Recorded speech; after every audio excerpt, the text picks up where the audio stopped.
Futures Radio Show, sponsored by CME Group, the world's leading and most diverse futures and options exchange.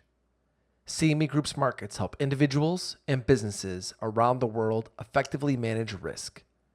For access to free educational tools and resources for the active individual trader, please visit activetrader.cmegroup.com.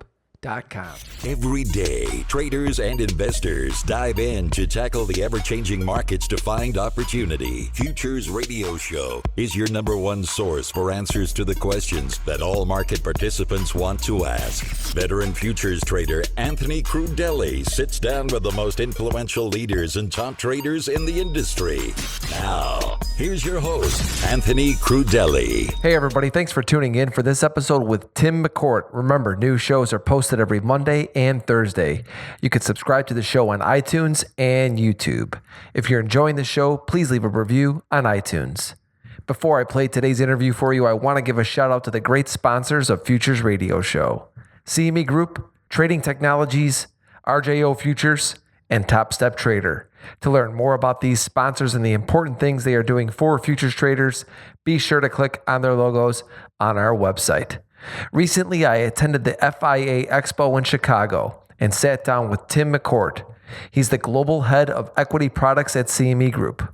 Tim and I discussed how the recent volatility in the equity markets has brought a new daily volume record in the Nasdaq 100 futures that has held since 2008. We chatted about the FANG impact on the Nasdaq futures. He explains total return futures, BTIC, which are the basis traded index closed futures, and why they are seeing surges of up to 300% in daily volume over the past few months. Finally, Tim gives us an update on the Russell futures coming back to CME Group and how options on equity futures are growing across the board. Without further ado, let me take you right to the interview with Tim. Tim, welcome back to the show. Great. Thanks for having me. Glad to be back. It's always great to speak with you, Tim. I always say to all my trader friends, buy CME Group stock when the equity markets start having these big sell-offs because volume's upticking, and then that's always good for exchanges. It's like the one stock you want to buy when you see a sell-off and volumes are going up. And I know that CME had a record volume day in Nasdaq. I think it was last week. And actually, the timing couldn't have been better for you guys because you just re-signed with the Nasdaq for the Nasdaq 100 future. So congratulations. That's great.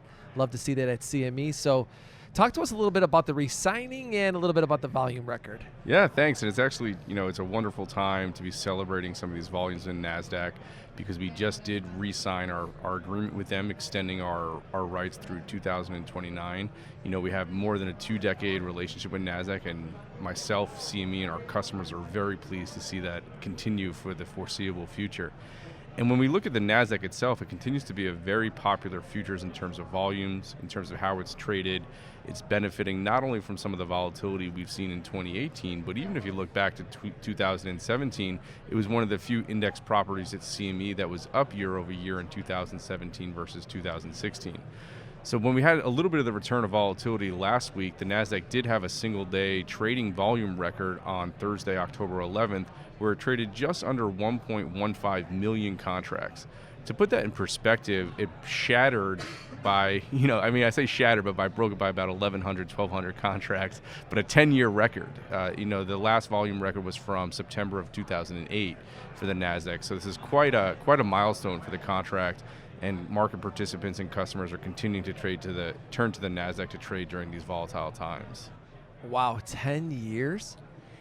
Seeing the Nasdaq break $1 million, I have to say, when I saw it that day, that was pretty impressive. Yeah, it's been fun to watch. We've seen it grow over the years, and the Nasdaq has put up several high volume days in 2018, and it was great to, we've come close to the record before. I think just earlier in that week, on Monday or Tuesday, we were the 5th or 6th highest volume record day, and I thought that was an achievement. And then comes along Thursday and puts up 1.15 million contracts. It's phenomenal to watch. That Nasdaq volumes for 2018 are also up about 51% versus 2017 full year, which is a little bit better than some of the other index properties we have, where overall through September or through Q3 end, Our volumes in the equity index complex are up a little over 22% versus 2017. So Nasdaq is clearly a shining star in 2018 for us and for our customers. I mean, a lot of the traders that I talk to that are obviously trading the equity indices, a lot of them are trading Nasdaq now. Russell too. We're going to get into that a little bit more, but yeah, the Nasdaq has just become more and more popular, and a lot of that is because of the FANG. Let's face it. That's why I think a lot of people are relating to the Nasdaq futures, and actually another exchange started a FANG futures contract. Oh, I don't know, maybe it was a year ago, whatever, and I put a tweet out there saying we already have one. It's called the Nasdaq 100, and I say that jokingly, but it's seriously, because if you are looking at the Nasdaq 100, it's being moved by the FANG stocks. I mean, they're the heaviest weight in it because they're the ones that are the most traded, and then when it comes to the futures, they're going to be led by those FANG stocks. Sure, and it's. You can't deny the impact of the FANG craze on things like the Nasdaq 100 complex, whether it be on the futures or options on futures, or even some of the cash index options that are out there. And it's because when you look at market cap weighted indices, those popular stocks, those leading technology companies, those leading industrial companies that are forming a large percent of that weight, they tend to also be popular. They're in the news. They're on the cutting edge of their industry. So market participants and investors and traders want to be involved. So that's something that we saw the last few years. It's something that we see continue in 2018. And you're absolutely correct. If you want to get exposure to those stocks and you want to do it in the best possible futures product or other product available, it is the Nasdaq 100 E-Mini at CME Group. That's a contract that's been around a long time. It has robust 24-hour liquidity. That Nasdaq future also trades about 8 times that of the Q's ETF, in terms of other alternative product choices. And then when you look at some of the benefits that the futures provide, if you're an investor or you're an individual who are holding those FANG stocks, you can use either the Nasdaq future to hedge that risk if you don't like what the market's doing right now, or if you want to increase that risk, you can use futures for certain. And you can do so in a way without having to liquidate your physical holdings. So there are benefits from tax planning perspectives, or managing your capital, or not having to liquidate your position should you need to. You can hedge with futures. But I do think the better way to do it is you should be looking to implement that trade with futures to begin with, because of the inherent product benefits that futures provide. When you look at the FANG stock trade, that's a securities trade. That's a heavy capital outlay, whether you're doing fully funded or kind of a Reg T margin account in your securities account, where on the Nasdaq future, it's a broad-based index future. That's a 4 to 5% margin outlay at onset, so you can just be much more efficient for the same risk, or manage your risk much more efficiently by using the future than through some of the traditional stock vehicles or ETFs. So I think it's definitely provided a boon to the Nasdaq complex across the street, and I think we definitely are seeing some of the outsized benefit being expressed in futures because of all the benefits that we provide. And getting back to the FANGs, as a trader, that term does kind of annoy me a little bit. I mean, I'm not gonna lie about it, but because I've seen cycles where certain stocks lead, either the Nasdaq or the S&P. That's just the way it is. So right now they're hot. So that's something that is obviously, you look to the Nasdaq and you want to see divergences, I think, also between those FANG stocks and other stocks. That's why I like the Nasdaq 100 futures so much, is because it's a real tell for what the Nasdaq's doing. We'll get into that at a different time, but let's talk about. You mentioned total return funds or futures to me the other day, and to be honest, I didn't even know much about them. And I know they've been around a few years, but all of a sudden now they're becoming real popular. Explain to everyone what they are. Sure. So a total return future at CME is a traditional future on the S&P 500 total return index. The total return index offers the same exposure that the SPX index does, or our E-Mini S&P 500 future does, but it reinvests the dividend daily distributions into the index at the close. So what it provides to investors and traders across the street is exposure to the S&P 500 with dividends accounted for. You don't have that same dividend exposure or risk that you do when trading the E-Mini S&P 500 contract. So as the name implies, you receive the total return, price return, plus the dividend return of the index. This is something that we launched back in 2016 at CME Group, and it's something that we've had out for a while, but it has really caught on the last few months here at CME Group. And a large part of that is being driven by some of the capital rule changes and some of the uncleared margin rule changes that are impacting the institutional futures class. Those market participants are starting to feel some of the impact, where futures are a much more capitally efficient and margin efficient vehicle for them to use. So when we've seen this slow growth in our total return futures over the last few years, it was doing maybe about 1,500 contracts a day the first 2 quarters of the year, and we did about 5,000 contracts a day in Q3.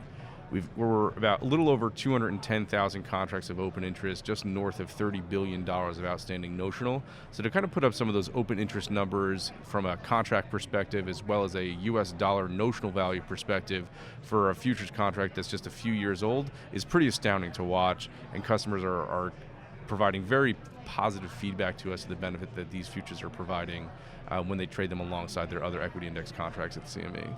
Why now? I mean, all of a sudden, boom. I mean, they're 3 times the volume, just like that. Yeah, I think it's really because, as with any of these new regulatory rule implementations or capital changes, sometimes it takes a while for some of the policy to trickle down to let's call it the desk level on the street.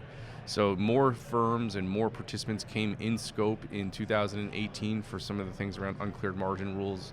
And it's just a matter of time where as those swaps that are in their portfolio mature and come to termination, they're moving out of it into futures. So a little bit of let's call it a calendar effect, or the cyclical effect of swap expiration.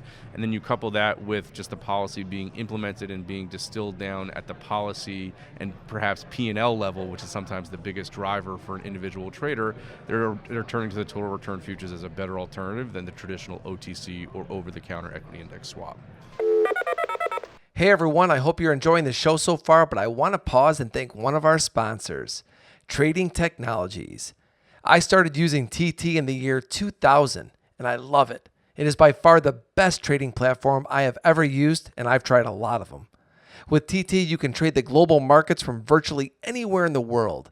They are the world's fastest commercially available futures trading platform. I highly suggest you go try out TT, especially because you can try it for free. Just go to tryttnow.com and set up your account. Let's talk about the BTIC, which is the Basis Traded Index Futures. It was also launched, I don't know, was it 2-3 years ago? And I was reading the other day that they're picking up.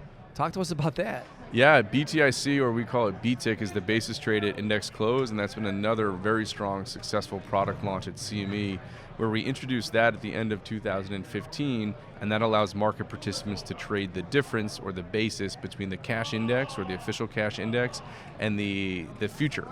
And this is something that people use where they need to benchmark against the close, or they need to manage their option risk at the close, or perhaps the delta resulting from their gamma profile as a function of their variance swaps. These are all things that are kind of happen to the close.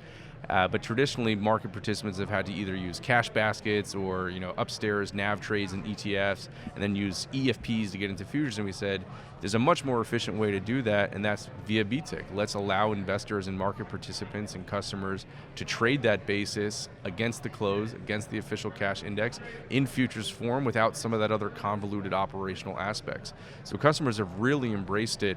We're just about over 36,000 contracts a day in our S&P 500 BTIC, which is a 3 times increase versus 2017. And we were talking about records in Nasdaq, but BTIC just had a record last week as well, where we just did about a little over 95,000 contracts of the S&P 500 BTIC, and just under 110,000 across all the major U.S. indices, Russell 2, Nasdaq, Dow, and S&P.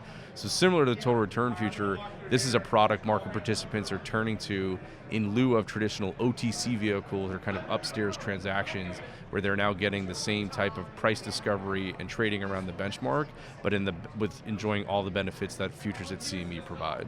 Yeah, it's good. It's good to hear that we're seeing these products really picking up right now. It's great for the futures industry. Last but not least, let's talk a little bit about the Russell. It came off ice last year, so how's it going at CME? I mean, it's great. The Russell has been a continued excellent story. The return of the Russell at CME is something we've been very proud of since 2015 when we executed that deal with FTSE Russell. And last July of 2017, the contract returned to CME. And it was fun, it was exciting, but it was also a little bit nerve-wracking. When you're talking about moving a major benchmark from an incumbent exchange to CME, there are some risks involved. So we were very pleased to see in September of 2017 that we were able to move over about 92% of the open interest into CME at the first available opportunity at the September-December roll in 2017, and volume has grown since then. We did about a little over 90,000 in terms of ADV, or average daily volume, in 2017, and that's up to about 135,000 in 2018, so a very strong growth.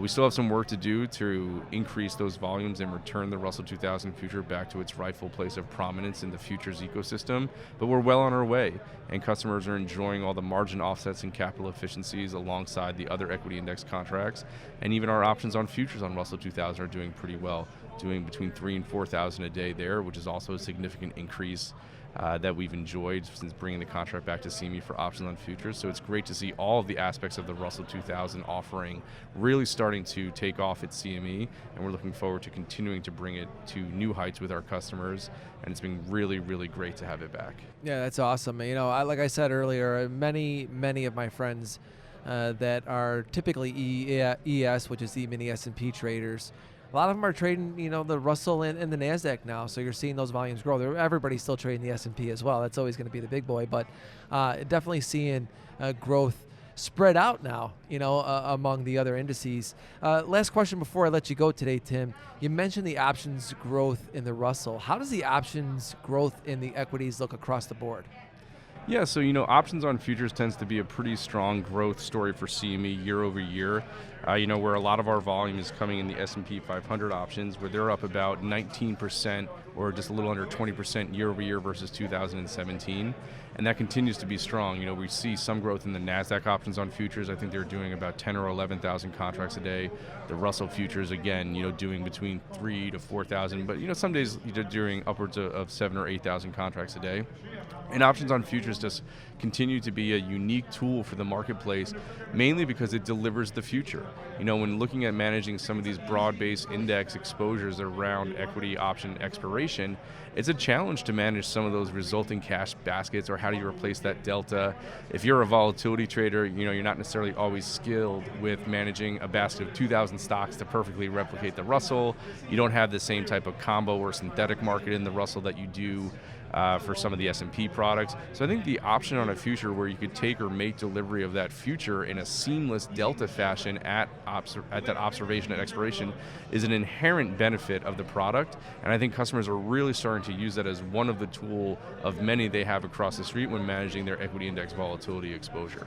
Yeah, and just going back to all the people that I talk to in the industry, so many traders like myself are getting more and more involved with options on futures because it allows you to take advantage of those moves while you're sleeping. You know, because a lot of us are day traders. We're not going to stay up every day and every night, you know, and you think the market's going to go in one direction, but you don't want to sit in an outright future, so you go to the option. So I know a lot of us, a lot of the people that I talk to are moving more and more into options on futures. So it's good to hear. Tim, great stuff today. Where can people learn more about some of these stats and some of these things we talked about today? Is it just cmegroup.com, or is there a special spot specifically for the stuff we discussed? Yeah, great question. And you could always go to cmegroup.com, which is always the best place to find out information. But we do have some friendly URLs that people could look at, where it's basically cmegroup.com/total return/equity options/BTIC. So you see a pattern. It's basically slash and then the topic du jour is always a good way if they want to quickly drill down. But you can always feel free to start at cmegroup.com and then click on trading and click on your favorite asset class, equity index. Awesome. Yeah, everybody also, you know, you could follow CME Group on Twitter at CME Group. Tim, thank you so much for joining me on Futures Radio Show. Great. Thanks for having me. Always a pleasure. Thank you for listening to Futures Radio Show. If you have any questions or comments for myself or my guests, please visit futuresradioshow.com and sign up to be a premium member for free. If you enjoyed the show, don't forget to leave us a review on iTunes.